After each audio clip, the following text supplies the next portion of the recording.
Hello guys, तो स्वागत है आप सभी का पीएस मांगा एक्सप्लेन चैनल में। तो लास्ट एपिसोड में हमने देखा था झैंगजिन मर गया होता है और चुआनचन अपनी आर्मी को लेकर वापस चली गई होती है। वहीं झैंगजिन के मरने की वजह से कियान कैन काफी ज्यादा खुश हो गई होती है क्योंकि उसका बदला पूरा हो गया होता है। अब उसको झैंगडू को नहीं मारना। वहीं हम देते हैं क्रिस को, जो कि बोल रहा होता है प्रीफेक्ट जंग बहुत ही बड़ा जीनियस है, चाहे मैं यहाँ पे कितना ही अच्छा प्लान क्यों ना बना लूं, मेरे प्लान को क्रैक करने की हिम्मत रखता है। जिन्हाई सोच रहा होता जितनी बड़ी जीत हमको मिली है उतने में कोई बंदा खुश हो जाता, लेकिन बदर लोग काफी ज्यादा परेशान लग रहे हैं। आगे क्रिस आंग जाटियन के पास में आ गया होता है। क्रिस सोच रहा होता है इस कैसल को बनाने में 10 साल लगे हैं। वहीं तकरीबन 10,000 सोल्जर्स ने रोज इसके ऊपर काम किया है, लेकिन आखिर क्यू तियानरी का इतना पावरफुल होने का क्या ही फायदा मिला। यही कैसल अब हमारे हाथों में है। सिटी को अपने हाथ में करने के बाद में क्रिस ने जिन के हाथ में डिफेंस को दे दिया। वहीं जितना ही बिजनेस से रिलेटेड काम था उसको हुआंगटोन को दे दिया। हालांकि हुआंगटोन बाहर का आदमी है तो सिर्फ यहाँ पे वो बिजनेस ही करेगा, उसे पॉलिटिकल मैटर से कोई फर्क नहीं पड़ता और ये क्रिस के लिए बहुत ही अच्छा है। आंग जाटियन बोल रहा होता है बदर इन लोग हुआंगटोन बाकी सारे बिजनेसमैन ने हम लोग को काफी अच्छे गिफ्ट भेजे हैं। क्रिस बोल रहा होता है चलो चल के देखते हैं कि गिफ्ट क्या आए हैं। वही सीन चेंज होता है, हम देखते हैं हुआंगटोन को, जो कि सोच रहा होता है तो काफी अच्छी बात है कि मेरी पहचान मिस्टर क्रिस से हो गई। उनकी वजह से मैं आसमान की बुलंदियों को छुपाऊंगा। टाई सिटी पे राज करने का मतलब है पूरी सिटी के ऊपर राज करना, और अभी तक क्रिस ने अपने पंख थोड़े से फैलाए हैं, पता नहीं आगे और क्या क्या होगा। ऐसे चलता रहा तो हमारी तियांदा ऑरेंज पूरे कंट्री में फैल सकती है और हम यूनियन बैंक को फाइनली हरा पाएंगे। बिजनेस के सेक्टर में हम लोग काफी सालों से हारते आए हैं, लेकिन अब हमारे ग्रो करने का टाइम आ चुका है। तभी वहाँ पे क्रिस आता है। हुआंगटोंग बोल रहा होता है मिस्टर क्रिस आपसे मिलकर काफी अच्छा लगा। ये वो बुक इसके अंदर लिखा गया है, आखिर आपको किसने क्या क्या गिफ्ट दिया है। क्रिस बोल रहा होता है आपने अच्छा किया कि आपने एक लिस्ट तैयार कर ली, पूरे गिफ्ट को एक एक करके देखने में काफी दिक्कत आती। हुआंगटोंग बोल रहा होता है आपने टाई सिटी के बिजनेस को मेरे हाथ में दिया है, तो यहाँ पे आप मेरे लिए एक बॉस की तरह हुए।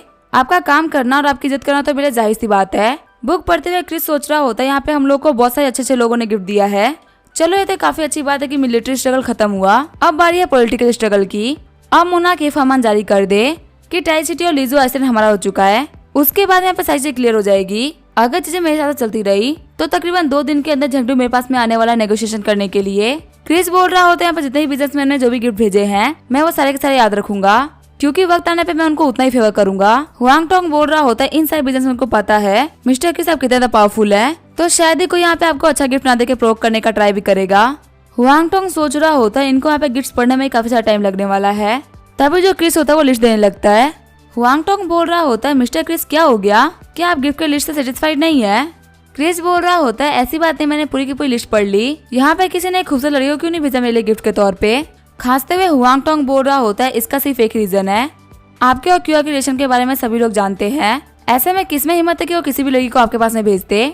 क्रिस सोच रहा होता है क्या इन लोगों को पता चल गया कि मेरा और क्यूआ का रिलेशन है, इसी वजह से क्यूआ से डरे किसी ने भी लड़कियों को नहीं भेजा। सभी को लगा कि क्यूआ बाकी सारी लड़कियों से जेलस होगी और उन सारी लड़कियों को मार डालेगी। क्रिस बोल रहा होता है तुम लोग कुछ ज्यादा ही सोच रहे हो, मेरा क्यूआ से ऐसा कोई भी रिलेशन नहीं है। हुआंगटोंग बोल रहा होता है क्यूआ अभी प्रेग्नेंट है और आप बोल रहे हैं कि आपका उससे कोई भी रिलेशन नहीं है, ये चीज तो बिल्कुल भी समझ में नहीं आ रही। क्रिस बोल रहा होता है क्या तुम कभी भी ब्रोथल गए हो। हुआंगटोंग सोच रहा होता है मेरी बहन यहाँ पे खड़ी है, आखिर यहाँ पे ऐसी बातें क्यों कर रहे हैं। क्रिस बोल रहा होता है जैसे हम लोग ब्रोथल में लड़कियों के साथ में होते हैं, मेरा सीन वैसे ही क्यूआ के साथ में था। हुआंगटोंग बोल रहा होता है इसका मतलब आपने क्यूआ का यूज किया है। क्रिस बोल रहा होता है हम ये नहीं कह सकते, बल्कि उसने मेरा यूज किया है। हुआंगटोंग सोच रहा होता है मैं बिजनेस करने में बहुत ही माहिर हूँ और अगर मैं किसी से बात करूँ तो मैं घंटों तक उससे बात कर सकता हूँ, लेकिन आज पहली बार है जबकि मेरे पास में बोलने के लिए कुछ भी नहीं है। क्रिस बोल रहा होता है क्यूआ जैसे पावरफुल वॉरियर से हारना कोई भी शर्म की बात नहीं है। हुआंगटोंग बोल रहा होता है मुझे कुछ जरूरी काम था, इसी वजह से मुझे जाना होगा। क्रिस बोल रहा होता है ठीक है आप काफी ज्यादा बिजी होंगे। हुआंगटोंग सोच रहा होता है मैं बातों के बीच में जाना बिल्कुल भी अच्छी बात नहीं थी, लेकिन अभी मिस्टर क्रिस बहुत सारी बातों को बता रहे हैं। अगर क्यूआ को पता चलेगा कि मैं उसके पीठ पीछे के बारे में बात कर रहा था तो ये मेरे लिए बिल्कुल भी अच्छा नहीं होगा। ये काफी ज्यादा बेकार बात है कि मेरी बहन बहुत ही गंदी दिखती है, वरना मैं अभी मिस्टर क्रिस का दिल जीत लेता। आखिर इतनी गंदी क्यों दिखती है। हुआंगफैंग बोल रही होती है अगर तुम्हें मेरे गंदे दिखने से दिक्कत है तो जाके हमारे पेरेंट्स से बात करो। क्रिस बोल रहा होता है आन जाटियन मेरी हेल्प करो दीवार को पेंट करने में। आन जाटियन बोल रहा होता है क्या दीवार को पेंट करना है, पर ऐसा क्यों। आगे हम देते हुए स्टडी रूम में आगे होते हैं। क्रिस सोच रहा होता है यहाँ का जो स्टडी रूम है बहुत ही बड़ा है। दीवार को पेंट कराने के बाद उसके ऊपर मैं अपने दुश्मनों का नाम लिखूंगा। जुआनो मैसन की दीवार तो बहुत ही पहले बढ़ गई थी, अब ये दीवार बहुत ही काम आने वाली है। कल या परसों मैं झैंगडू से नेगोशिएशन करूंगा, उसके बाद मैं झैंगडू और जिन फैमिली की जो दुश्मनी थी वो खत्म हो जाएगी। नेगोशिएशन ही बताएगी आखिर विनर कौन है और लूजर कौन है। फिर एक नया पॉलिटिकल गेम स्टार्ट होगा जो कि हमारे और मोनार्क के बीच में होगा। मुझे नहीं पता कि इन सब में कितने सारे लोग मारे जाएंगे, लेकिन मुझे बस इतना पता है कि जितने भी लोग मेरे एनिमीज बनने वाले हैं या फिर बन चुके हैं वो सारे के सारे मारे जाएंगे। आन जाटियान बोल रहा होता है बता इन लोग हम लोगों ने दीवार को पेंट कर दिया। क्रिस बोल रहा होता है तुम लोगों ने बहुत अच्छा काम किया। फिर वो दीवार के पास में आता है और सोचने लगता है कि आखिर मैं इसके ऊपर किसका नाम लिखूं। किंग और प्रिंसेस के नाम तो मैं दीवार पर नहीं लिख सकता, तो फिर मैं यहाँ पे मार्केट ऑफ जेन्युइन जू फैमिली का नाम लिख देता हूँ और यहाँ पे वन मेंशन वाले जू फैमिली का नाम लिख देता हूँ। ये दोनों फैमिलीज मेरी अगले टारगेट है। जू फैमिली की जिन फैमिली ने काफी ज्यादा हेल्प करी थी, पर 20 साल पहले वाले बैटल के अंदर जिन्नू को धोखा मिला और यहाँ तक कि फैमिलीज के बीच की एंगेजमेंट भी टूट गई। सू फैमिली के साथ भी एंगेजमेंट टूटी है। वहीं उन कमीनों ने भी टैंक फैमिली की हेल्प करी थी। अगर मेरे पास में अच्छी ट्रिक नहीं होती तो हम लोग जिस एजेंट को हार जाते। तो मरने के काबिल तो ये दोनों ही फैमिलीज है। आखिर मैं यहाँ पे किससे पहले बदला लूं? क्या वो जू फैमिली होनी चाहिए सू फैमिली? तभी वहाँ पे जिन्हें दौड़ते हुए आता है और बोल रहा होता है बदल लो मिस क्यों जा रही है। क्रिस बोल रहा होता है क्या वो इतनी जल्दी जा रही है। वही सीन चलता हमें टाई सिटी के रोड का सीन दिखा जाता है। सारे बंदे बोल रहे होते हैं फीमेल डेविल क्यूआ कहाँ पे जा रही है। क्यूआ सोच रही होती है मैं फाइनली जगह को छोड़ के जा रही हूँ, अब मैं उस बंदे को ढूंढ पाऊंगी जिसकी आवाज मुझे बरसों सुनाई देती है। कहानी सुनाने वाला बता रहा होता जब क्यूआ 8 साल की थी तब वो एक बोट पे थी और सी के बीच में तैर रही थी। उसके पहले का उसको कुछ भी याद नहीं है। एक फीमेल की आवाज जो कि उसके कानों में हमेशा गूंजती रहती है। हालांकि वो सिर्फ एक बिखरी सी आवाज है, लेकिन क्यूआ की लाइफ में उस वॉइस की वैल्यू काफी ज्यादा है और चाहे यहाँ पे कुछ भी क्यों ना हो जाए उसको उस वॉइस के ओनर को ढूंढना है। आगे क्यूआ टाई सिटी के पोर्ट पे आ गई होती है। क्यूआ सोच रही होती है 8 महीने तक हम लगातार सफर करेंगे, फिर हम लोग किनारे पे उतरेंगे ताकि इस बच्चे को जन्म दिया जा सके। उसके बाद मैं वर्ल्ड को एक्सप्लोर करने के लिए आगे बढ़ूंगी। क्यूआ जाने ही वाली होती है तभी क्रिस वहाँ पे आते हुए बोलता है 1 सेकंड रुको। क्रिस बोल रहा होता है आखिर तुम इतनी जल्दबाजी में क्यों जा रही हो। कियान सोच रही होती है लगता है कि यहाँ पे कोई इमोशनल कार्ड खेलने के लिए आया है। क्या इसने क्यूआ को बेवकूफ समझ रखा है। क्यूआ अपना प्लान चेंज नहीं करने वाली, चाहे क्रिस यहाँ पे कुछ भी कर ले। क्रिस बोल रहा होता है अभी झैंगडू और क्यूआ यहाँ पे आने वाले हैं, तुम्हारे यहाँ पे ना होते हुए लोग मुझे मार सकते हैं। कैसा रहेगा हम लोग तियानफेंग आइसलैंड चले और पहले क्यूआ को मार डाले। कियान सोच रही होती है ये बंदा काफी ज्यादा सेल्फिश है, बिना इमोशनल कार्ड खेले इसने डायरेक्टली अपनी बात को कह दिया। क्यूआ सोच रही होती है मैंने झैंजिन को मारा क्योंकि मुझे कियान का बदल लेना था, इसमें किसी का कोई भी लेना देना नहीं था। अगर मैं बात करूँ क्यू हाउ की तो मेरा उससे रिलेशन काफी अच्छा है, हम लोगों ने हमारे साथियों की तरह काम किया है, मुझे क्यू हाउ से बिल्कुल भी नफरत नहीं है, तो आखिर मैं तो क्यों मारूंगी। क्यूआ बोल रही होती है अगर तुम्हें पे कुछ भी कहना तो जल्दी कहो, मुझे निकलने में देर हो रही है। क्रिस बोल रहा होता है क्या जाने से पहले तुम मेरे साथ में थोड़ा सा टाइम स्पेंड करना चाहोगी। क्रिस को फीमेल डेविल से ऐसे बात करते हुए देख के सारे बंदे काफी ज्यादा शॉक्ड हो गए होते हैं। क्रिस को भी लग रहा होता है कि क्यूआ आगे बढ़ते उसको मार डालेगी। क्रिस बोल रहा होता है क्यूआ तुम ऐसे जा रही हो इसलिए मैंने तुम्हारे 2 बुक को रेडी किया है, तुम भले ही कहीं भी रहो तुम्हें अच्छी बुक्स को पढ़ना छोड़ना नहीं चाहिए। क्यूआ बोल रही होती है इस बुक का नाम है fighting to break the sky, आखिर किस चीज के बारे में है। क्रिस बोल रहा होता है एक जीनियस की कहानी है जिसने अपने एंगेजमेंट को तोड़ दिया था और फिर आगे चले काफी ज्यादा पावरफुल बना। आगे आकर उसने अपने फियांसे को मार डाला और उसके मास्टर के साथ में रहने लगा। क्यूआ बोल रही होती है सुनने में तो काफी इंटरेस्टिंग लग रही है। क्रिस सोच रहा होता है क्यूआ मैंने अभी इन दोनों बुकों को लिखना खत्म नहीं किया था, मैंने तकरीबन 10,000 वर्ष की कहानी को अधूरा छोड़ दिया है। जब तुम इसको बैठ के पढ़ रही होगी और काफी ज्यादा क्रिटिकल मोमेंट आएगा तभी ये कहानी खत्म हो जाएगी। एक्साइटमेंट के मारे तुम्हारा मन नहीं मारेगा कि आखिर तुम क्या करो। उस वक्त मुझे पता है कि तुम पक्का से मेरे पास में वापस आओगी। वैसे क्यों तुम्हें तो मुझसे काफी ज्यादा नफरत होगी ना, मैंने आके तुमसे तुम्हारा सब कुछ छीन लिया, यहाँ तक कि मेरी वजह से तुम इस सिटी को भी छोड़ के जा रही हो। क्यूआ बोल रही होती है कियान क्या तुम मेरे साथ में आओगी। कियान सोच रही होती है क्यूआ मेरी आइडियल है और मेरी सेवियर भी है, पर क्या मैं हमेशा क्यूआ को फॉलो करना चाहती हूँ। क्यूआ के साथ में यहाँ पे काफी सारी लड़कियां है, पर क्यूआ यहाँ पे अपनी रियल आइडेंटिटी किसी को भी नहीं दिखाती। उनके साथ में लाइफ टाइम ऐसे रहना इसका मतलब सेल्फ में किताब का पढ़े रहना। वैसे ही अगर किसकी बात कही जाए तो उसके साथ में लाइफ काफी ज्यादा इंटरेस्टिंग होगी, वो एक काफी रियलिस्टिक पर्सन है। कियान बोल रही होती है क्यूआ मुझे लेके जाना चाहती है। क्रिस क्या तुम मुझे यहाँ जाने दोगे। क्रिस बोल रहा होता है अगर तुम्हें नहीं जाना तो तुम रुक सकती हो। कियान बोल रही होती है क्या मैं रुके तुम्हारी कंकूबाइन बन सकती हूँ। क्रिस बोल रहा होता है क्या तुम्हें मेरी कंकूबाइन बनना है, आखिर ये कैसे हो सकता है, मैंने तुम्हारे साथ में बहुत कुछ बुरा किया है और मैरिज एक ऐसी चीज होती है जिसके अंदर मैं विश्वास नहीं करता, बिना मैरिज के भी हम लोग साथ में रह सकते हैं। कियान बोल रही होती है तुम्हारे कहने का मतलब कि तुम्हें जनी से काफी डर लगता है और तुम मुझे अपनी कंकूबाइन नहीं बना सकते, लेकिन तुम्हें मेरे साथ में रहना तो है। क्रिस सोच रहा होता है हाँ इसे ऐसा भी कह सकते हैं, पर तुम्हारी बातों को सुनकर ऐसा क्यों लग रहा है कि मैं एक बहुत ही बड़ा कमीना हूँ। सच में स्मार्ट लोगों को हर एक चीज पहले समझ में आती है और इसी वजह से वो लोग कभी भी एक खुशहाल लाइफ नहीं जी पाते। क्यूआ बोल रही होती है कियान अगर तुम एक बार मुझे बोल दोगी तो मैं किसको मैं बहुत ज्यादा पीटूंगी। कियान हंसते हुए बोल रही होती है नहीं ऐसा कुछ भी करने की जरूरत नहीं है, मुझे पहले से ही पता है कि ये बहुत ही बड़ा कमीना है, ये कभी भी हाँ नहीं बोलेगा। वैसे मिस क्यूआ का बहुत बहुत शुक्रिया मेरी लाइफ को बचाने के लिए। आप यही चाहती हो ना कि मैं काफी अच्छी लाइफ जीऊं। मेरी फैमिली का जो बिजनेस था वो डिस्ट्रॉय हो गया था और अभी मैं यहाँ पे क्रिस से मजाक कर रही थी। मुझे मेरी फैमिली के बिजनेस के बारे में हर एक चीज पता है, तो फिर मैं फिर से अपने सिटी में जाऊंगी और अपने फैमिली के बिजनेस को स्टार्ट करूंगी। मेरी जू फैमिली भी पूरी तरीके से खत्म नहीं हुई है, मेरी एक ग्रैंडमा है जो कि अंधी है और एक छोटा भाई भी है। उन लोगों को मेरी प्रोटेक्शन की जरूरत है। अगर मैंने उनको प्रोटेक्ट नहीं किया तो लोग खत्म हो जाएंगे। क्रिस सोच रहा होता है आज कियान ना ही मेरे ऊपर डिपेंडेंट है और ना ही क्यूआ के ऊपर। वो फिलहाल एक काफी ज्यादा स्ट्रॉन्ग लड़की बनना चाहती है। हालांकि वो कभी भी क्यूआ तो नहीं बन सकती, लेकिन वो दूसरे तरीके से वही काम करना चाहती है।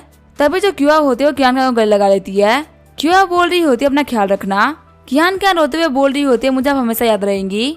फिर क्यूआ अपने शिप को लेकर वहाँ से निकल जाती है। वही सीन चेंज होता है, तियानफेन आइसलैंड का सीन दिखा जाता है। हम देते हैं चुआन चुआन को जो कि अपने फादर के सामने घुटनों में बैठी होती है। रोते हुए चुआन चुआन बोल रही होती है फादर शायद से टेरिट सिटी के अंदर हमारा भाई मारा गया। झैंगडू बोल रहे होते मुझे पता है यहाँ पे क्या हुआ है। चुआन चुआन बोल रही होती मैं पे कसम खाती हूँ मैं किसको काट डालूंगी और अपने भाई का बदल लूंगी। झैंगडू बोल रहा होता तुम्हें यहाँ पे रिवेंज के बारे में सोचने की कोई भी जरूरत नहीं है। पॉलिटिक्स के अंदर हमारा कोई भी दुश्मन नहीं होता, कोई भी दोस्त नहीं होता, बस वो हालात ही होते जो कि हमसे सारे काम करवाते हैं। कल मैं टेरिट सिटी जाने का सोच रहा हूँ ताकि मैं किससे बात कर सकूं और सारी चीजों को सेटल कर सकूं। सीन चाहिए होता है, मैं टेरिट सिटी का सीन दिखा जाता है जिसकी तरफ कुछ शिप्स आ रही होती है। किनारे वाले बंदे बोल रहे होते हैं यहाँ पे कोई तो आ रहा है, क्या ये हमारे दुश्मन है? वही कुछ बंदे बोल रहे होते हैं कहीं गवर्नर झंडू तो नहीं ना। फिर वो शिप की आवाज को सुनते हुए बोल रहे होते हैं नहीं ये दुश्मन तो नहीं हो सकता, ये काफी आराम से यहाँ पे आ रहे हैं, लगता है ये कोई दोस्त है। वही शिप पे हम देखते हैं जिंजू को, जिनको उनके गार्ड बता रहे होते हैं काउंट किनारे पे जितने भी बंदे खड़े हैं वो सारे के सारे हमारी फैमिली के हैं। जिंजू बोल रहे होते अगर ऐसी बात है तो क्रिस बिल्कुल भी ठीक होगा। तभी वो सोच रहे होते इसका मतलब तो यही है कि क्रिस ने टेरिट सिटी को जीत लिया है। चिढ़ते हुए टैंगलून सोच रहा होता है जिन फैमिली को टेरिट सिटी मिल गई, अगर किसी को भी ट्रेड करना है तो ईस्टर्न सी के अंदर ये जगह सोने की खदान है। यहाँ पे पैसा कमाना बहुत ही आसान है, लेकिन अब इस वानु मैंसन को मिल चुका है। जिन फैमिली की जो टेरिटरी थी वो पहले से काफी ज्यादा बड़ी हो गई है और जिंजू अपनी फैमिली का सबसे महान मास्टर में से एक बन चुका है। कुछ देर बाद वो लोग लैंड कर जाते हैं। आंग जाटियन और क्रिस काउंट का वेलकम करते हैं। तभी काउंट आगे बढ़ते हुए किसी को गले लगा लेते हैं। क्रिस सोच रहा होता है फादर लोग क्या कर रहे हैं, ये पहले तो काफी ज्यादा रूड हुआ करते थे। जिंजू बोल रहे होते मेरे बेटे तुमने काफी अच्छा काम किया, तुमने सब करने के लिए बहुत ही मेहनत करी है। क्रिस सोच रहा होता आखिर मैं इनको कैसे बताऊं कि मैंने तो यहाँ पे कुछ भी नहीं किया है, मैं तो बस यहाँ पे क्यूआ को फाइट करते हुए देख रहा था, ये कोई हार्ड वर्क तो नहीं है। क्रिस बोल रहा होता है फादर इन लोग हम लोगों ने कोई इतना बड़ा काम नहीं किया है। टैंगलून भी बोल रहा होता है क्रिस तुमने काफी ज्यादा कमाल का काम किया है। क्रिस सोच रहा होता है लगता है टैंगलून को झटका मिलने के बाद में ये भी काफी अच्छा हो गया है। क्रिस बोल रहा होता है काउंट टैंगलून क्या आपको मेरी फैमिली से नफरत नहीं है? टैंगलून बोल रहा होता है कोई भी नफरत जिंदगी से बड़ी नहीं होती। क्रिस सोच रहा होता है ये बंदा तो काफी ज्यादा बदल गया। क्रिस बोल रहा होता है आपकी मेंटेलिटी बहुत ही अमेजिंग है। टैंगलून सोच रहा होता है क्रिस यहाँ पे कुछ तो कहना चाहता है। टैंगलून बोल रहा होता है मिस्टर क्रिस लगता है आप यहाँ पे कुछ तो बताना चाहते हैं, प्लीज मुझे जल्दी बताइए। क्रिस बोल रहा होता है टैंगलून आपके पास में जितना भी सामान है उन सभी को पैक कर लो और अपनी फैमिली को बचाने के लिए अपनी जगह को छोड़ के भाग जाओ, वरना जिन लोगों ने एक दिन तुम्हारी हेल्प करी थी वो तुम्हारे दुश्मन के तुम्हें मार डालेंगे। टैंगलून घबराते हुए बोल रहा होता है अच्छा ऐसी बात है। क्रिस बोल रहा होता है हाँ मैं जो भी कुछ बोल रहा हूँ एकदम सच है। टैंगलून सोच रहा होता है मैं जैसे ऐसे तक को हार गया, मेरी जितनी प्राइवेट आर्मी थी वो सभी की सभी खत्म हो गई और यहाँ तक चीजें और भी ज्यादा खराब होने वाली है कि मुझे अपनी फैमिली से भागना पड़ेगा। क्रिस बोल रहा होता है जैसे कि मैं देख पा रहा हूँ आपके अंदर मेरी फैमिली की नफरत खत्म हो चुकी है। मैं आपको एडवाइस करता हूँ कि आप लो प्रोफाइल रखना और ट्राई करो कि अपने लोगों की जान बचा सको, ये आपके लिए बहुत ज्यादा अच्छी बात होगी। क्रिस की बातों को सुनकर टैंगलून रोना बंद कर देते हैं। टैंगलून बोल रहा होता है ये वर्ल्ड सच में काफी ज्यादा अजीब है, सभी लोगों को सिर्फ अपने मतलब से फर्क पड़ता है। मिस्टर किसा का बहुत बहुत शुक्रिया मुझे इन्फॉर्मेशन देने के लिए। अगर मैं टैंक फैमिली पे खत्म नहीं होती है और सर्वाइव कर जाती है तो मैं आपका फेवर कभी भी नहीं भूलूंगा। काउंट जिंजू बोल रहे होते हैं काउंट टैंगलून के लिए एक शिप तैयार करो, ये वापस अपने घर जाएंगे। थोड़ी देर बाद में हम देते उन लोगों ने टैंगलून को भेज दिया होता है। काउंट जिंजू सोच रहे होते हैं शायद से आखिरी बार था जब मैं इसको देख पा रहा हूँ, काफी सदी तक हम लोग ज्यादा दुश्मन रहे हैं, लेकिन अब इसकी हालत को देख मुझे काफी ज्यादा बुरा लग रहा है। क्रिस सोच रहा होता है मैंने टैंक फैमिली को इसी वजह से छोड़ दिया क्योंकि फ्यूचर में मुझे इन लोगों को यूज करना है। किंग का साथ देकर लोग सबक सीख चुके हैं कि आखिर इन लोगों को क्या ही मिल गया, तो ये लोग फ्यूचर में पक्का बिना कोई सोच समझे हमारा साथ देंगे। आगे हम देते वो लोग कैसल के मेन होल में आगे होते हैं। जिंजू सोच रहे होते मुझे कभी भी नहीं लगा था कि ये कैसल मुझे मिल जाएगा, सच में अभी भी नहीं लग रहा कि ये सच है, ये सब मुझे सपने की तरह लग रहा है। जिंजू बोल रहे होते कि तूने मुझे उस दिन अपने 4 मूव्स के बारे में एक्सप्लेन किया था, कमाल की बात तो है कि तुमने अपने हर एक बात को सच करके दिखाया। अगर तुम यहाँ पे नहीं होते तो आज हमारी फैमिली टुकड़ों में बट गई होती और शायद से ही कोई जिंदा होता। तुम्हारे प्लान जो कि पहले कोई भी समझ में नहीं आ रहे थे आज वो सक्सेसफुल होते हुए दिख रहे हैं। क्रिस बोल रहा होता है ये सब इसी वजह से हो पाया है क्योंकि फादर इन लोगों ने मेरे ऊपर भरोसा किया। जिंजू बोल रहे होते क्रिस मैं ये बात तो बोल ही सकता हूँ कि तुम वर्ल्ड में सबसे आउटस्टैंडिंग हो, तुम्हारे ऐसा जीनियस वर्ल्ड में शायद ही कोई होगा। क्रिस बोल रहा होता है फादर इन लॉ वैसे तो मुझे तारीफ काफी ज्यादा पसंद है, अगर आप चाहे तो आप कुछ और वर्ड्स भी बोल सकते हैं, मैं सुनना पसंद करूंगा। जिंजू सोच रहे होते मैं भी इसकी तारीफ करने ही वाला था, लेकिन इसकी हरकतों की वजह से लग रहा है कि मुझे यहीं पर रुकना पड़ेगा, अब मैं कुछ भी नहीं कहूंगा। क्रिस बोल रहा होता है फादर इन लॉ यहाँ पे हम सभी लोगों ने मिलकर काफी अच्छा काम किया है। क्रिस बोल रहा होता है हमने सही काफी ज्यादा क्रिटिकल जगह टाई सिटी और लिजो आइलैंड को अपने अंडर में कर लिया है, लेकिन अभी भी हमारे पास में सब कुछ नहीं आया। यहाँ पे दर्जनों छोटे छोटे आइसलैंड है।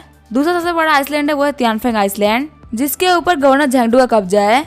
वहीं बाकी जितने भी आइसलैंड है उनके ऊपर क्यू हवा कब्जा है। यहाँ पे झेंगडू न्यूजर काउंटी के सोल्जर्स का यूज कर रहा है तियानफेंग आइसलैंड के लोगों को अपने अंडर में रखने के लिए, और उसने क्यू हाउस भी यहाँ पे काफी अच्छी बना रखी है, जिससे यहाँ पे अगर दिक्कतें भी हो जाए तो भी झेंग फैमिली डिस्ट्रॉय ना हो। झेंगडू काफी ज्यादा चालाक इंसान है। ये कुछ भी करने से पहले अपने निकलने का रास्ता बना लेता है। जीत से पहले हार का सोचना, ये एक रियल जीनियस के बारे में बताता है। मैं झेंगडू के बारे में जितनी बार भी सोचता हूँ उतनी बार मुझे काफी ज्यादा कमाल के लगते हैं। अब जबकि हमारा गेम खत्म होने के मोड पे है तो फिर यहाँ पे कुछ भी नहीं हो सकता। झेंगडू यहाँ पे मुझसे हर एक मामले में एक कदम पीछे रह गए, लेकिन फिर भी उन्होंने अभी तक अपने आखिरी राउंड नहीं खेले हैं और ना ही हार मानी है। अभी यहाँ पे 10 लाख स्क्वायर किलोमीटर का एरिया बाकी है। हमें लिजो आइलैंड का सिर्फ एक छोटा सा टुकड़ा मिला है। आधे से ज्यादा जगह तो क्यू हाउ और झेंगडू के पास में है। यहाँ पे अभी हम लोग कोई भी गलती नहीं कर सकते। हमारा जो ओपोनेंट है वो काफी ज्यादा स्ट्रॉन्ग है और गलती करने का मतलब है सब कुछ खो देना। क्रिस की बातों को सुनकर काउंट सोच रहे होते हैं झेंगडू से डील करना तो काफी ज्यादा मुश्किल है। अगर मेरे पास में इतना शानदार सन इन लॉ नहीं होता तो हमारी जिन फैमिली तो कभी खत्म हो गई होती। क्रिस बोल रहा होता है सी को अपने अंडर में करने की जो स्ट्रेटेजी थी वो 90% तक कम्प्लीट हो चुकी है। वहीं इसका आखिरी एक छोटा सा हिस्सा बाकी है जिसके बारे में मुझे भी सोचना है। एक आखिरी प्लान बनाने के बाद में हमारी फैमिली काफी आराम से लंबे टाइम तक रह सकती है और मेरे हिसाब से काउंट का जो टाइटल है वो प्रमोट हो जाएगा। काउंट सोच रहे होते हैं आखिर इतना सब कुछ कैसे बता सकता है। क्रिस बोल रहा होता है अब ये सब कुछ किंग के ऊपर है, अगर वो चाहे तो चीजें काफी ज्यादा आराम से हो जाएगी। वहीं ऐसा भी हो सकता है यहाँ पे काफी ज्यादा पावरफुल वॉर हो।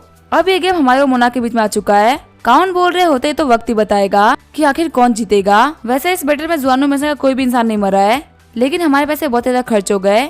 अगला कोई भी एक्शन लेने से पहले हम लोग को थोड़ा रुकना होगा ताकि कम से कम अपने बंदों को तो पावरफुल बना सके और थोड़ा सा ग्रो कर सके। क्रिस सोच रहा होता है प्रीफेक्ट झेंगडू सब कुछ डिसाइड करेंगे। कल प्रीफेक्ट झेंग नेगोशिएशन करने के लिए यहाँ पे आने वाले हैं। अगर उन्होंने यहाँ पे हमारा साथ दिया तो चीजें काफी ज्यादा आसान हो जाएगी, और अगर हमारा साथ नहीं दिया तो चीजों को हमारे साथ से करना होगा। आगे हमें अगले दिन का सीन दिखा जाता है। क्रिस के पास में चुआन चुआन आई होती है जो कि बोल रही होती है मेरा भाई कहाँ पे है। चुआन चुआन के सर के चोट को देखते हुए क्रिस सोच रहा होता है लगता है काफी चिड़ी हुई है। तभी वहाँ पर सोल्जर झंझनी की कॉफिन को लेके आ जाते हैं। क्रिस बोल रहा होता है ये रहा तुम्हारा भाई। अपने भाई को मरा हुआ देख के चुआन चुआन रोने लगती है। क्रिस बोल रहा होता है कल तुम और क्यों अपने शिप को लेकर टाई सिटी आ रहे थे। झेंगजिन को लगा कि तुम्हारे फादर भी शिप पे है तो इसने काफी जोर जोर से चिल्लाया ताकि तुम लोग इसकी आवाज को सुनकर टाई सिटी ना आओ, पर तुम झेंगजिन की आवाज को नहीं सुन पाए। फिर झेंगजिन ने कैसल से कूद कर अपनी जान को दे दिया, ये उम्मीद करते हुए कि तुम उसे गिरते हुए देख के यहाँ पे नहीं आओगे, पर तुम उसे फिर भी नहीं देख पाए। चुआन चुआन बोल रही होती है भाई मैं माफ कर देना। तभी क्रिस को उठाते हुए बोल रहा होता है मैं तुम्हारी दिक्कतों को समझ सकता हूँ। तभी चुआन चुआन किसको धक्का दे देती है। चिढ़ते हुए चुआन चुआन बोल रही होती है मेरे फादर ने नेगोशिएशन करने के लिए तुम्हें सी में बुलाया है, यहाँ पे सिर्फ बात तुम लोगों के बीच में होगी और हाँ तुम यहाँ पे एक बॉडीगार्ड को लेकर जा सकते हो। क्रिस बोल रहा होता है बॉडीगार्ड की कोई भी जरूरत नहीं है, अगर तुम्हारे फादर पे मुझे मार भी देते हैं तो भी चीजें बिल्कुल भी नहीं बदलेगी। हम दोनों सिर्फ मोर है जो कि अपने मालिक के लिए काम कर रहे हैं। उनके मालिक है मोनार्क और मेरे मालिक है जुआनो मेंशन। बिना अपने मालिक के बारे में ऐसा सोचे हुए हम लोग कुछ भी नहीं करेंगे और एक दूसरे को मारने में हमारा कोई प्रॉफिट नहीं है। कहानी सुनाने वाला बता रहा होता है किसका मानना था कि बॉडीगार्ड की कोई भी जरूरत नहीं है, लेकिन फिर भी काउंट को किसी काफी ज्यादा टेंशन थी। उन्होंने जिन के साथ में 1000 सोल्जर्स की ट्रुप को भेज दिया क्रिस को प्रोटेक्ट करने के लिए। क्रिस बोल रहा होता है जिन फैमिली को ज्यादा ही कर रही है, लेकिन उसको खुद भी नहीं पता कि वो जिन फैमिली के लिए कितना बड़ा ट्रेजर है। यहाँ पे जो भी चीजें हो रही है क्रिस के सामने उसकी वैल्यू कुछ भी नहीं है। आगे क्रिस झेंगडू के सिप पे आ गया होता है। क्रिस झेंगडू को देखते हुए बोल रहा होता है आपसे मिलकर मुझे काफी अच्छा लगा। झेंगडू बोल रहा होता है पे काउंट जुआनू नहीं है, इसी वजह से मैं पे खड़ा नहीं होगा, तुम आके बैठ जाओ। फिर क्रिस उनके सामने बैठ गया होता है। झेंगडू क्रिस को पीने के लिए सूप देते हैं जो ही क्रिस काफी आराम से पी लेता है। पूरा कप को खत्म करने के बाद में क्रिस बोल रहा होता है आपके बेटे झंझनी के साथ में जो भी कुछ हुआ उसके लिए मुझे काफी ज्यादा दुख है। झेंगडू बोल रहे होते हैं बैटलफील्ड के अंदर जो भी कुछ होता है उसको लेके हम लोग ना तो गुस्सा कर सकते हैं ना ही दुख कर सकते हैं। वैसे इस डिस्कशन को आप स्टार्ट करेंगे कि मैं स्टार्ट करूँ। क्रिस बोल रहा होता है मैं छोटा हूँ तो मैं स्टार्ट करूंगा। झेंगडू बोलते जैसे तुम्हारी मर्जी। क्रिस बोल रहा होता है अभी यहाँ पे जो भी कुछ हुआ है वो काफी ज्यादा सिंपल है। कियान जियान ने जिस को अपने अंडर में कर लिया जिससे किंग को काफी ज्यादा गुस्सा आया और प्रीफेक्ट को भी काफी ज्यादा टेंशन हो गई। झेंगडू बोल रहा होता है कि ऊपर से मोनार्क ने तो मना कर दिया था कि वो काउंट जुआनो की मदद नहीं कर सकते और जिनसे असल को वापस लेने के लिए अपने ट्रुप को नहीं भेज सकते, लेकिन असल में उनको जुआनो मेंशन को बर्बाद होते हुए देखना था, इसी वजह से वो ये सब कर रहे थे। क्रिस बोल रहा होता है किंग को हमारी फैमिली को लेकर काफी टेंशन हो गई थी, इसी वजह से न्यूजर कंट्री के लोगों को लेकर आप क्यूआ के पास में आ गए। वहीं हमारी जिन फैमिली ने क्यू 93 के लिए एक ट्रैप सेट किया। झेंगडू बोल रहा होता है काउंट जुआनो ने टाई सिटी को अपने अंडर में करने के लिए लोगों को भेज दिया। वही खुद कुछ लोगों के साथ में रुक गए क्यों 93 से लड़ने के लिए। कमाल की बात तो है कि उन्होंने मुट्ठी भर आर्मी के साथ में इतनी बड़ी आर्मी को हरा दिया। ये एक बहुत ही बड़ी अचीवमेंट है। क्रिस बोल रहा होता है अभी रिटायर्ड सिटी पायरेट्स के अंडर में था, अब वो जुआनो मैसन के अंडर में है और जुई किंगडम के एक मेंबर होने के नाते अब ये टेरिटरी जुई किंगडम के अंडर में आती है। हम लोग जल्दी लिजो आइलैंड को अपने अंडर में करने का सोच रहे हैं। जल्दी यहाँ पर जो भी कुछ हुआ है वो जाके हम लोग मोना को रिपोर्ट करेंगे। मोना की जो नई पॉलिसी है वो लोगों का कंट्री के लिए काफी ज्यादा अच्छी है। यहाँ तक कि हमारा जुआनो मैंसन है वो भी कम्प्लीटली सपोर्ट करता है। दुनिया के सामने एग्जाम्पल को सेट करने के लिए हम जुआनो मैंसन की 2000 आर्मी को कम करेंगे। झैंगडू सोच रहा होता तो काफी ज्यादा चालाक निकले क्रिश। तुमने पहले अपनी आर्मी को 2000 बंदों से बढ़ा लिया और अब तुम उन 2000 बंदों को फैमिली का गार्ड बना दोगे और तुम बोलोगे कि तुमने 16 को कम कर दिया। सच में कमाल की चाल है। क्रिश बोल रहा होता लास्ट फाइट के अंदर आपकी तरफ से 6000 की आर्मी भेजी गई थी, जिनमें से 3000 की आर्मी अभी प्रिजन में कैद है। हम आपकी 3000 की आर्मी को छोड़ने के लिए तैयार है। झैंगडू बोल रहा होता आपका ये करने के लिए शुक्रिया। यहाँ पे जो भी कुछ हुआ मैंने उसके बारे में किंग को इन्फॉर्म कर दिया है। अब आगे यहाँ पे वॉर होगी या पीस इसके बारे में मुझे नहीं पता। अब ये सब कुछ किंग डिसाइड करेंगे। क्रिस बोल रहा होता है बीते कुछ दिनों में हम लोगों ने जितनी भी चालें बनाई थी वो हम लोगों ने एक दूसरे से कन्फेस कर दिया, लेकिन अभी भी झैंगडू किंग का एक रॉयल मिनिस्टर है तो इसी वजह से अपने सारे सीक्रेट्स को ऐसे ही नहीं खोलने वाला। जुआनो मैंसन टाइट सिटी को डिफेंड करने के लिए 7000 बंदों का यूज कर रही है और हमारे पास में Q93 की शिप्स भी है जो कि इसी में काफी ज्यादा पावरफुल शिप्स है। अगर मोना को हमसे वॉर भी करनी हुई तो उनको काफी ज्यादा संभल के वॉर करनी होगी क्योंकि ननाओ किंगडम भी उनके ऊपर अटैक करने के लिए तैयार है। अगर जुआनो मैंसन को काफी ज्यादा गुस्सा आ गया और इन्होंने वू किंगडम को ज्वाइन कर लिया तो जुई किंगडम नॉर्थ और साउथ से घिर जाएगी। फिर मोनाको से फाइट करने में काफी ज्यादा दिक्कतें आएंगी। फिर मोना के पास में कोई भी तरीका नहीं बचेगा। यहाँ पे मोना के लिए फाइट ना करना एक बहुत ही बड़ी विक्ट्री है। उम्मीद है वो बेवकूफी नहीं करेंगे। झैंगडू बोल रहा होता है पर जो भी फाइनल डिसीजन होगा वो सिर्फ और सिर्फ किंग का होगा। मैं ये बात कह सकता हूँ कि आपसे मैं बैटल में हार चुका हूँ। इतने यंग होने के हिसाब से आप काफी ज्यादा टैलेंटेड है।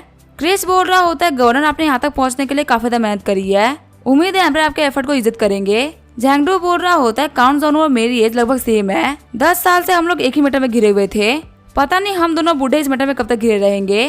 क्रिस बोल रहा होता है ऐसी बात नहीं है, अगर आप अभी भी सही रास्ते पे आ गए तो उम्मीद है आप अपनी फैमिली के लिए काफी कुछ कर पाएंगे। झैंगडू बोल रहा होता है हालांकि वैसे मैंने सब कुछ डिस्कस कर लिया है लेकिन अभी से कोई मतलब नहीं है। किंग के अनाउंस करने के बाद ही पता चलेगा कि आखिर चीजें कैसी होंगी। क्रिस बोल रहा होता है हाँ बिल्कुल सही बोल रहे हैं, ये तो वक्त ही बताएगा। कहानी सुनाने वाला बता रहा होता है झैंगडू से बात करने के बाद में क्रिस अपने 1000 सोल्जर को लेकर चला गया जिसने आइसलैंड के ऊपर अटैक करने के लिए। जिसने आइसलैंड के ऊपर जुआनो मैंसन के 2000 सोल्जर्स कैद थे। अपने अंदर और बाहर के सोल्जर्स का यूज करते हुए क्रिस ऐसी बातें जिनके अंदर पूरे आइसलैंड को जीत लिया। क्रिस बोल रहा होता है जिंजंग में एक बात को याद रखना, जिसने आइसलैंड के ऊपर जितने भी लोग हैं वो सारे के सारे तुम्हारे अंडर में है, इन सभी का ध्यान रखना। सारे काम को खत्म करने के बाद में क्रिस जॉन सिटी के लिए निकल जाता है। क्रिस सोच रहा होता है जेनी को देखे हुए कुछ महीने बीत चुके हैं, मैं उसको काफी ज्यादा मिस कर रहा हूँ। मैंने बीते कुछ दिनों में किसी भी लड़की के साथ फ्लर्ट नहीं किया, सच में अपनी वाइफ से काफी ज्यादा प्यार करता हूँ। तभी कियान कैन क्रिस को गले लगा लेती है। क्रिस सोच रहा होता है कियान कैन तुम क्या कर रही हो, मैं यहाँ पे तुम्हारे साथ में कुछ भी नहीं कर सकता। लेकिन कियान कैन के थोड़े से करीब आने के बाद में क्रिस सोच रहा होता है मैं कुछ भी कर सकता हूँ। कियान कैन बोल रही होती है कि समय में चीजें काफी ज्यादा सुधर चुकी है, क्या तुम मुझे बता सकते हो मेरे पास में जो वेस्टर्न के मर्चेंट्स आए थे आखिर तुमने उनको बीमार कैसे किया और उनको ठीक करने का क्या रास्ता है। क्रिस सोच रहा होता है यहाँ पे कुछ भी हो जाए मैं जेनी को धोखा नहीं देने वाला। क्रिस बोल रहा होता है कियान कैन आखिर तुम कैसी बातें कर रही हो, मैंने तुम्हें डाई के फॉर्मूले के अंदर कुछ भी गलत नहीं दिया था जिससे कि बाकी लोगों को बीमारी हो जाए। कियान कैन सोच रही होती तुम मुझे अभी भी नहीं बता रहे, तुम एक बहुत ही बड़े कमीने हो। कियान कैन बोल रही होती है मैंने कब कहा कि आपके फॉर्मूले में कोई दिक्कत थी, मुझे उम्मीद है कि आप अपने पोपल डाई फॉर्मूला और एनवे फॉर्मूला को और भी ज्यादा सुधार सकते हैं। क्रिस बोल रहा होता है हाँ ये काम हो सकता है लेकिन तुम्हें प्राइस पे करनी होगी, जितना भी सिल्क हमारे डाई फॉर्मूले को यूज करते हुए बिकेगा उसका मुझे 5% कमीशन चाहिए। कियान कैन बोल रही होती है कि हमारा जो रिलेशनशिप है वो काफी ज्यादा क्लोज हो चुका है, यहाँ पर तुम पैसे को बीच में लाके काफी ज्यादा दुखी कर रहे हो। क्रिस बोल रहा होता है चाहे तुम कुछ भी बोल लो हम दोनों एक्स कपल्स है तो मैं यहाँ पर तुम्हारे कोई फायदा नहीं करने वाला। कियान कैन बोल रही होती है तुम काफी ज्यादा घटिया इंसान हो। पोर्ट पे पहुंचने के बाद में किस फटाफट से जुआनो मैंसन के लिए निकल जाता है। आते हुए किस काफी ज्यादा अच्छे मूड में था पर जब उसने जुआनो मैंसन के अंदर बहुत सारे कॉफिन्स को देखा तब उसका मूड काफी ज्यादा खराब हो गया। क्रिस सोच रहा होता है सभी जुआनो मैंसन के सोल्जर्स है, यहाँ तक कि यहाँ पे कुछ इनोसेंट मैन वुमेन और बच्चे भी हैं जो कि जुआनो मैंसन के लिए काफी ज्यादा लॉयल रहे हैं। यहाँ पे मैं सभी लोगों के नाम तो नहीं जानता पर सभी की शक्लें मुझे अच्छे से याद है। आखिर वो कैसे मारे गए। फिर कैसे मदर इन लोग के पास में जाता है और वो उनके हाथ का इलाज कर देता है। फिर काउंटेस को सबूत बता देती है। क्रिस जब कोर्टयार्ड में चल रहा होता है तब वो काफी ज्यादा गुस्सा हो गया होता है। क्रिस सोच रहा होता है मैंने आज तक जितने भी लोगों से बदला लिया है उन सभी के लिए मेरे अंदर इतनी नफरत नहीं थी, लेकिन सू फैमिली मैं तुमसे बहुत नफरत करता हूँ, बस तुम मेरा वेट करो, मैं तुम्हें आज तक का पता खतरनाक मौत दूंगा। तभी क्रिस हॉल में आते हुए बोल रहा होता है, जाओ भाई तुम यहाँ पे हो, तो आखिर जेनी कहाँ है। जाओ भाई बोल रही होती है, बदल लो फाइनली वापस आ गए। मैं यहाँ पे यंग मिस के लिए एक मेडिकल ऑयल प्रिपेयर कर रही थी, प्लीज आप इस ऑयल को खुद ही लगा दीजिए। ये बोलते हुए जाओ यहाँ से भाग जाती है। हम देते लास्ट फाइट की वजह से जेनी के पीठ के ऊपर काफी खतरनाक चोट आ गई होती है। क्रिस बोल रहा होता है, आपको दर्द तो नहीं हो रहा ना। जेनी बोल रही होती है, मुझे माफ करना, मुझे चोट लग गई, सारी की सारी गलती मेरी है। क्रिस बोलता है, नहीं यहाँ पर तुम्हारी कोई भी गलती नहीं है, हालांकि तुम्हें ऐसे दूर लेके जाना ये दुश्मनों की चाल थी, लेकिन तुम अपने लोगों को मरते हुए नहीं देख सकती थी ना। फिर के जेनी को ऑयल लगाने लगता है। क्रिस बोल रहा होता है, जो असली सीक्रेट लेटर था वो तो नहीं जला ना, हम लोगों ने यहाँ पे सूजी आंटी को बेवकूफ बना दिया है। जेनी बोल रही होती है, इसके बारे में मुझे कुछ नहीं पता। क्रिस सोच रहा होता, पहले मैंने डिसाइड नहीं किया था कि आखिर मुझे पहले किसे बदल लेना है, पर अब आंसर कंफर्म हो चुका है और ये है सू फैमिली। अगर हम मार्केस ऑफ झेंजी की बात को छोड़ दे तो मार्केस ऑफ झेनुअन सबसे बड़ी नोबल फैमिली है। उनके पास में बहुत ज्यादा जमीन और बहुत ही बड़ी आर्मी भी है। जो सून आने वाले क्राउन प्रिंस है और वो आर्मी के जनरल भी है, उसे हराना बहुत ही मुश्किल होने वाला है। जेनी बोल रही होती है, आखिर तुम क्या कर रहे हो। क्रिस बोल रहा होता, मैं यहाँ पे कैलकुलेट कर रहा हूँ कि आखिर सू फैमिली को खत्म करने में कितना टाइम लगने वाला है। जेनी बोल रही होती है, क्या तुमने पता लगा लिया। क्रिस बोल रहा होता है, उन लोगों को हराने के लिए 150 दिन लगेंगे। जेनी बोल रही होती है, इसने कैलकुलेट भी कर लिया, ये तो काफी ज्यादा कमाल की बात है। क्रिस सोच रहा होता है, यहाँ पे जो मेरे हुकुम का इक्का बनने वाला है वो है फिफ्थ प्रिंस निंजैंग। जेनी किससे बोल रही होती है, क्या तुम मेरे साथ में थोड़े टाइम तक रह सकते हो, क्योंकि मैं तुम्हें काफी ज्यादा याद आई है। आगे हम देते दोनों के बीच सिस्टम हो गया होता है। क्रिस सोच रहा होता है, जेनी तो यहाँ पे लेटते ही काफी जल्दी सो गई, अब मैं यहाँ पे क्या करूँ, मेरा तो मन ही नहीं भरा, लगता है मुझे जाबाई के पास में जाना पड़ेगा। सीन चाहिए होता है, मैं जिन्हाई मेंशन के स्टडी रूम का सीन दिखा जाता है। हम देते टैंगयून को, जो कि बोल रहा होता है, फादर ऐसा कैसे हो सकता है, चीजें इतनी खराब कैसे हो गई। जिन फैमिली ने टाई सिटी को कैप्चर कर लिया, ये तो मोनाक के मुंह पे एक तमाचा है। मोनाक उन लोगों को नहीं छोड़ने वाले, हम लोग हमें वेट करना चाहिए और देखना चाहिए, हम यहाँ पे ऐसे खत्म नहीं हो सकते। टैंगलोन बोल रहा होता है, अगर हम लोगों ने यहाँ पे वेट किया तो हमारी पूरी की पूरी फैमिली खत्म हो जाएगी। हमारे किंग काफी ज्यादा स्मार्ट है, लेकिन वो उतने ही बड़े कमीने भी है। उन्हें यहाँ पे गुस्सा तो आएगा, पर यहाँ पे गुस्सा किसके ऊपर उतारेंगे ये हम नहीं कह सकते। टैंगलोन बोल रहा होता है, जिसकी वजह से न्यू डेटिंग रुकी हुई है वो है जुआनू मेंशन, और जुआनू मेंशन बिना किसी बात के खुद को स्पेंड भी कर रहा है। हमारी जो टैंग फैमिली है वो हमारे किंग का साथ देते हुए आ रही है, तो आखिर वो अपना गुस्सा हमारे ऊपर क्यों उतारेंगे, ये तो गलत होगा ना। टैंगलोन बोल रहा होता, जो नाव किंगडम के किंग थे वो काफी अच्छे इंसान थे, वो बहुत ज्यादा लॉयल भी थे, वो हेल्प करने के लिए आगे भी आए थे, पर उनके साथ में क्या किया गया, हमारे किंग ने उनको ट्रिक करके मरवा दिया, फिर उन्हें के बेटे को बड़ा किया और अपने बेटी की उससे शादी करा के पूरे नाव किंगडम को अपने अंडर में कर लिया। अगर हम बात करें तो किंग से बड़ा कमीना इस पूरी सिटी के अंदर कोई भी नहीं है। जिन फैमिली के पास में टाई सिटी आ चुकी है और Q93 की 80% प्रॉपर्टी को उन लोगों ने कैप्चर कर लिया है, उनसे डील करना बहुत ज्यादा मुश्किल हो चुका है। मोनाक को पता है कि यहाँ पे किसके ऊपर गुस्सा उतारना है और फिर बच के निकलना है। टैंगलोन की बातों को सुनकर टैंगलोन कुछ भी नहीं बोल पा रहा होता। टैंगलोन बोल रहा होता, टाइम हमारे खिलाफ चल रहा है। झैंगडू की जो सीक्रेट रिपोर्ट थी वो कैपिटल पहुंचने वाली होगी, जल्दी यहाँ पे सभी लोगों को पता चल जाएगा कि मैंने पैट किंग से हाथ मिलाया था और बाकी सारा काम किया था। फिर किंग अपनी आर्मी को भेजेगा हमारे पास में हमारे ऊपर अटैक करने के लिए, और आखिर में हमारी पूरी फैमिली को एक छोटे से रीजन की वजह से खत्म कर देंगे। हालांकि हम काम तो उन्हीं का कर रहे थे, लेकिन वो ये बात मानेंगे नहीं। टैंगलोन बोल रहा होता है, हम तो बच जाएंगे, लेकिन बाकी लोगों का क्या होगा।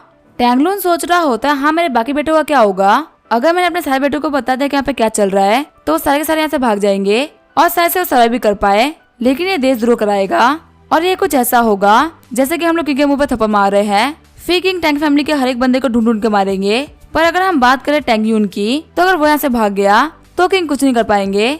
बाकी सभी लोगों को मारने के बाद उनका गुस्सा शांत हो जाएगा और हमारी फैमिली का आखिरी वंशज कम से कम वो तो सर्वाइव कर पाएगा। यूई किंगडम से हम लोग पूरी तरीके से तबाह नहीं होंगे। यहाँ पे टैंगयून का भाग जाना सबसे बेस्ट है। टैंगलोन बोल रहा होता, तुम्हें अपने किसी भी भाई को क्या चल रहा है बताने की जरूरत नहीं है, यहाँ पे तुम्हें अकेले ही भागना होगा। टैंगलोन बोल रहा होता है, फादर क्या आप पूरी फैमिली को सेक्रीफाइस कर रहे हैं सिर्फ और सिर्फ मुझे बचाने के लिए। टैंगलोन बोल रहा होता है, एक बात याद रखना, क्रिस का दुश्मन बनने की बिल्कुल भी गलती मत करना और जुआनों में से भी दुश्मनी मोड़ मत लेना। चिल्लाते हुए टैंगलोन बोल रहा होता है, आखिर मैं ऐसा क्यों ना करूँ, हमारी फैमिली तबाह हो रही है, सब क्रिस की वजह से हो रहा है। मैं कसम खाता हूँ कि मैं जिन फैमिली को तबाह कर दूंगा। तभी टैंगलोन आगे बढ़ते हुए टैंगलोन को थप्पड़ मार देते हैं। टैंगलोन बोल रहा होता है, अगर किसने मुझे यहाँ पे सब कुछ नहीं बताया होता तो यहाँ पे हम में से कोई भी सर्वाइव नहीं कर पाता। तुम्हें पहले क्लियरली देखना होगा कि आखिर तुम्हारा दुश्मन है कौन। मैंने यहाँ पे यही गलती करी, मैंने दुश्मन को बचाने में देर कर दी, पर तुम ये गलती मत करो और अच्छे से इस चीज के बारे में सोचो। टैंगयोन बोल रहा होता, तो फिर आखिर हमारा दुश्मन कौन है। कहानी सुनाने वाला बता रहा होता है, टैंगयोन सेम दिन घर से बाहर निकल गया और वो तियानन प्रोविंस के गवर्नर के पास में जा रहा है। वही सीन ये होता है, हम देखते गवर्नर झुरोंग को, जो कि लेटर पढ़ते हुए सोच रहे होते हैं कि ऐसा कैसे हो सकता है। जिन फैमिली ने टेस्ट सिटी के ऊपर कब्जा कर लिया। आखिर जिन फैमिली ने किया कैसे? यहाँ तक कि झेंगडू भी उन लोगों से डील नहीं कर पाया। लगता है फिर से सब क्रिस का काम है। इसी के साथ में एपिसोड यहीं पे एंड करेंगे। वीडियो देखने के लिए थैंक यू।